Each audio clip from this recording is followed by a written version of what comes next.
বদলে গেছে শহর সমাজ, বদলে গেছে দেশ। স্বাধীনতার সেই উদ্দীপনা ছড়িয়ে পড়েছে বেশ।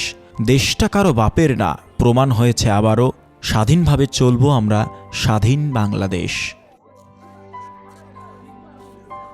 বয়স মাত্র ১৭ বছর, প্রকাশ করেছেন ৩৫০ বই। অবিশ্বাস্য হলেও এই কীর্তি যিনি গড়েছেন তিনি একই সঙ্গে একজন লেখকও। এবারের অমর ২১শে বইমেলায় তিনি সর্বকনিষ্ঠ প্রকাশক, এমনটাই ধারণা করা হচ্ছে। তাকে দেখা গেল পায়ে মলিন স্যান্ডেল, কাঁধে পাটের সাদামাটা ব্যাগ নিয়ে ঘুরতে।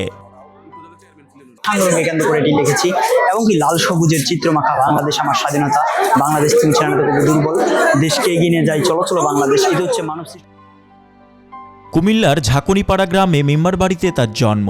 মা শামিমা আনোয়ার, বাবা আনোয়ার হোসাইন। ৫ ভাই বোনের মধ্যে তিনি তৃতীয়। নাম সাকিব হোসাইন তকির। সদ্য স্কুলের গণ্ডি পেরিয়ে পা রেখেছেন কলেজে। কুমিল্লার তাইমিয়া স্কুল অ্যান্ড কলেজ থেকে পাশ করে ভর্তি হয়েছেন ভাষা সৈনিক অজিত গুহ মহাবিদ্যালয়ে।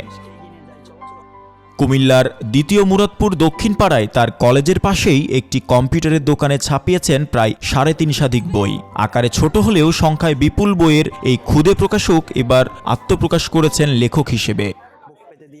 শেষ গানটাতে কিন্তু আমি একতার কথা উঠেছি। ধর্মবর্ণ নির্বিশেষে শোষণ, নিপীড়ন, নির্যাতন সবকিছুকে দূরে ঠেলে যাতে একতার মধ্যে থাকা হয় সেটাই আমি বলে দিয়েছি আমার শেষ গানটিতে। এই যে এটা, এই তো আমার মাটি, এই তো আমার দেশ, এই তো আমার মাটি, এই তো আমার দেশ, ভালোবাসি আমি আমার বাংলাদেশ।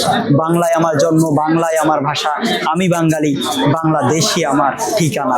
সাকিবের লেখালেখির হাতেখড়ি স্কুল জীবনে। তার লেখা গান, গল্প, কবিতায় ফুটে উঠেছে দেশের প্রতি গভীর ভালোবাসা। এই প্রেম তাকে উত্তাল জুলাইয়ের ডেকে নিয়েছিল রাজপথে। কুমিল্লার জুলাই অভ্যুত্থানের সেই সব দিনের চিত্র উঠে এসেছে তার লেখার খাতায়। ২৪-এর স্বাধীনতা নামে লিখেছেন কবিতা। বদলে গেছে শহর সমাজ, বদলে গেছে দেশ, স্বাধীনতার সেই উজ্জীবনা ছড়িয়ে পড়েছে বেশ। দেশটা কারো বাপের না, প্রমাণ হয়েছে আবার, স্বাধীনভাবে চলবো আমরা, স্বাধীন বাংলাদেশ।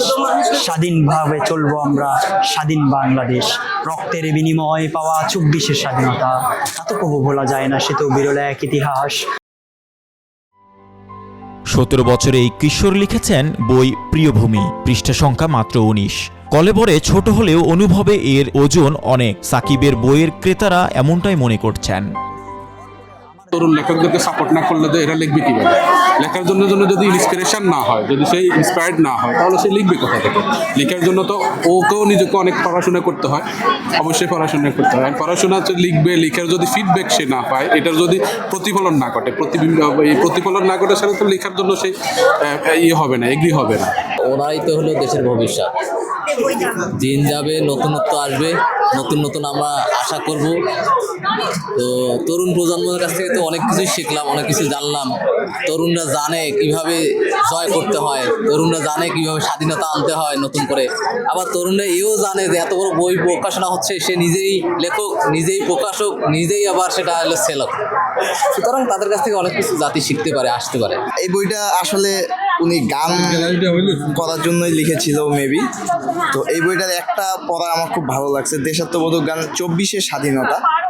এটাতে যেমন লেখা আছে, বদলে গেছে শহর সমাজ, বদলে গেছে দেশ, স্বাধীনতা সেই উদ্দীপনা ছড়িয়ে পড়েছে বেশ। মানে এই ইনার লেখাগুলো আসলেই অনেক ভালো, জোস লেখা। তো একটু কষ্টই লাগছে, মানুষ কম কিনছে বইটা, কিন্তু আমার কাছে পার্সোনালি খুব ভালো লেগেছে বইটা। সাকিবের প্রিয়ভূমি পাওয়া যাচ্ছে অমর ২১শে বইমেলার বৈষম্য বিরোধী ছাত্র আন্দোলনের ১০৫২ থেকে ৫৪ এবং বাংলা সাহিত্য পরিষদের ১০১ নম্বর স্টলে। মুদ্রিত মূল্য মাত্র ৫০ টাকা। জয় ক্রিস্টোফার বিশ্বাস, বাংলাদেশের খবর, ঢাকা।